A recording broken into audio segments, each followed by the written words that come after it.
You did mention the State of the Union, and I do want to use that as a segue to my next part of the conversation because President Trump made history in that speech. His first State of the Union of his second term, the longest one, an hour and 48 minutes. And in those hour and 48 minutes, he only spoke about Iran for a few of them. And so if you're a betting person, you're listening to this speech, it didn't exactly probably occur to you that a strike against Iran was imminent. However, some bets placed on Polymarket before the strike, they're under a lot of scrutiny because some people made a lot of money betting that the United States would strike Iran. And for those who don't know, Polymarket is one of the biggest prediction markets. People can place bets on there for different current events and bet on the outcomes of them. One Polymarket user by the name MAGA My Man made over $500,000 on suspiciously timed bets on the Iran strike, as well as that the supreme leader would be out of power. The New York Times reported that they analyzed Polymarket data and they found it was, quote, relatively uncommon for someone to put a lot of money down on a strike and that strike would be happening the next day. But on Friday, the outlet found this, quote, more than 150 accounts placed hundreds of bets of at least $1,000, correctly predicting an American strike on Iran by Saturday. Then the blockchain analytics tool Bubble Maps found 6 Polymarket accounts, most of which they said were made within the last 24 hours, made $1.2 million in total on bets placed just hours before the strike that it would happen on Saturday. What do you make of all these bets? Well, it's deeply, deeply immoral to be profiteering off war and off death. War is not a casino. This is not in any way, shape, or form appropriate, and it really needs to be illegal. And if you take a look at the laws, because as a result of this, I looked at the laws that were on the books, I looked at the regulations that are supposed to be there, and a lot of it comes down to the CFTC needing to set these guardrails in place for the polymarkets of the world. And as you probably remember, CFTC was really gutted by Doge. Doge went after CFTC, and of course they're hamstrung to be able to regulate as it is, and now have even fewer resources. So they were supposed to come out with some guardrails on this, and they haven't.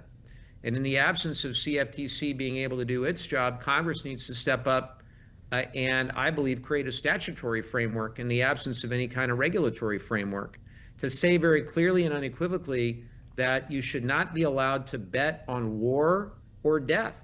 And what you've got right now is a loophole. They're using a loophole because they call these regime change markets, Brittany.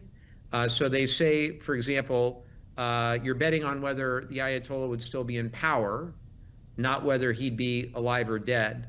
But in my view, it's a distinction without a moral difference, and it needs to be banned permanently. So I am working on legislation right now, actually with a number of senators and others who are very interested in this.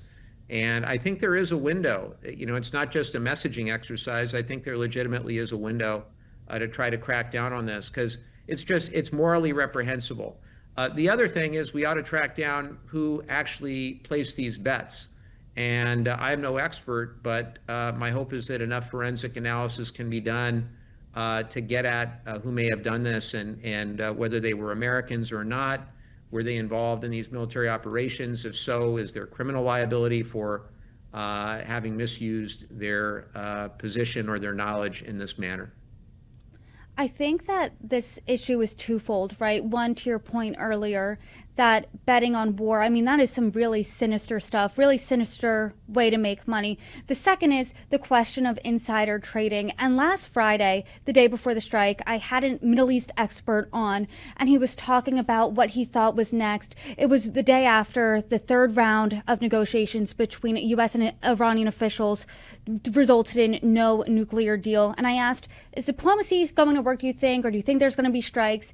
And he said that he thought there were going to be strikes, and he said the U.S. is clearly preparing to strike, but not only to strike in a limited way, but for an elongated campaign. Do you think that these bets were made by someone who was listening to experts or reading the news, or do you think that this smells like insider trading because of how big they were and because of the timing? We don't know, Brittany. I do know that the CFTC was conducting an investigation into Polymarket, the DOJ also. That was before Donald Trump took office the second time. And the CFTC and DOJ basically dropped those investigations into the insider trading, the sort of which you're discussing, or the potential insider trading, the sort of which you're discussing. And right around that same time, Donald Trump Jr. wound up on the Poly Market Advisory Board. So they dropped the investigations. They clearly don't have any interest in transparency or accountability. But we know that sunlight from the public and from reporting is still helpful, because they, believe it or not, the other day they had bets that you could place on whether there was going to be nuclear war. And as a result, I think they've taken those bets down as a result of some of the outcry on social media and in the mainstream press. So we're going to continue to push them. We're going to continue to investigate. We have to get to the bottom of exactly who profited from the news or potentially before the news of the Iran invasion, before that broke. It's just fundamentally wrong. And as you may remember, Brittany, I've been doing everything possible to try to crack down on insider trading for members of Congress. And, that's really compared to trading on war. None of it is good, but I think trading on war is probably the most egregious of them all. And is there anything that Congress can do to figure out who these people are? I mean, the one account alone, MAGA My Man, like I said, made over $500,000 on these well-timed bets. I mean, is there any investigation you guys can lead to figure out who this is, and if they were people who had information beforehand?